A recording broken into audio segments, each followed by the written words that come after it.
अस्सलामु अलैकुम। आज की वीडियो में मैं आपको बताने जा रहा हूँ तलाज़मा किसे कहते हैं। बहुत सारे लोगों ने सवाल किया तलाज़मा के बारे में, तो मैंने सोचा कि इस पर एक वीडियो बना देनी चाहिए। तो चलिए हम वीडियो शुरू करते हैं। आप यहाँ दो अशार देख रहे हैं।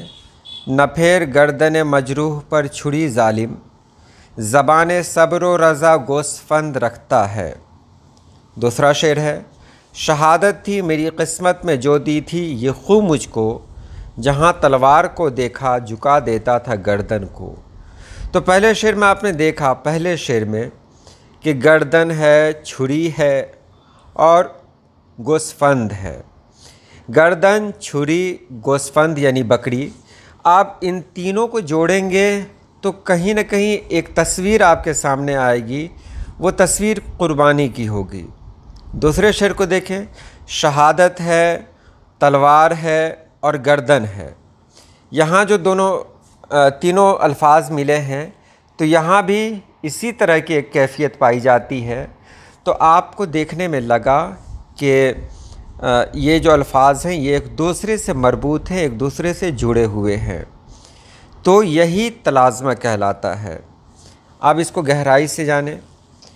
अमरीकी स्कॉलर विलियम जेम्स के नज़रिए के मुताबिक इंसानी शऊर एक सयाल मादे की मानिंद होता है।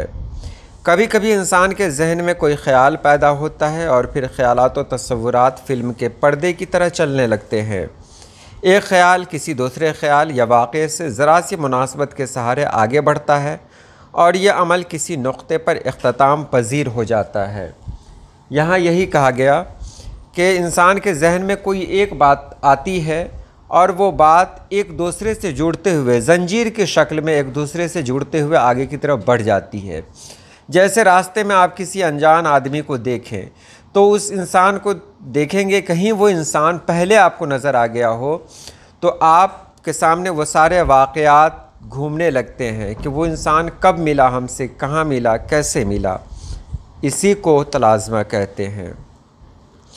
अब देखिए, उर्दू अदब बिलखुसूस शायरी में शुरान तलाज़मात शेरी के तहत सुन्नत इब्राहीमी की पैरवी में जानवर ज़िबह करने के सिलसिले में छुरी, खंजर, शमशीर, कुर्बानी और सर, गला, गर्दन, ज़बह, बिस्मिल, दम नज़, तरपना और चंद दीगर अल्फाज इस्तेमाल किए हैं। तो आप जानें तलाज़मा है क्या चीज़। मज़मून की रियायत से अल्फाज का इस्तेमाल जो सनत शेरी में दाखिल है, किसी चीज़ के सारे या बाज़ लवाज़िम को दूसरे मतलब में ऐसी खुशनुमाई के साथ अदा करना कि कोई लफ्ज़ उन लवाज़िम का बेमहल या बेमानी न हो। तो यहाँ आपने देख लिया, एक और देख लें। आईना का एक ख़ास तलाज़मा हैरानी है। आईना आँख की मानिंद होता है। जब किसी पर हैरत तारी होती है तो उसकी आंखें खुली की खुली रह जाती हैं। आईना ऐसी आंख है जो कभी पलक नहीं झपकती, ये उसकी हैरानी का सबूत है। तो ये तलाज़मा के बारे में है। अब मैं आसान तरीक़े से आपको बता दूं कि मैंने एक नाम लिया, मैंने कहा खजूर, तो कहा कि खजूर, तो आपके जहन में अरब आ गया, हो सकता है मक्का मदीना आ सकता है, क्योंकि एक लफ्ज़ जो मैंने आपसे कहा आपने उससे दूसरों को जोड़ा। तो यही है, मैंने आपसे कहा लाल किला, तो लाल किला कहते हुए आपके सामने दिल्ली की तस्वीर उभर गई, दिल्ली की तस्वीर उभरी और इसी से उभरते उभरते हो सकता है कि आप पार्लियामेंट हाउस को भी देखने लगे, हो सकता है कि आप आगरा भी चले जाएं। यानी एक लफ्ज़ आपके सामने आता है, उस लफ्ज़ से आप दूसरे को जोड़ने लगते हैं, तो यही तलाज़मा कहलाता है। ये शायरी में इस्तेमाल होता है। ये काम हम लोग भी करते हैं।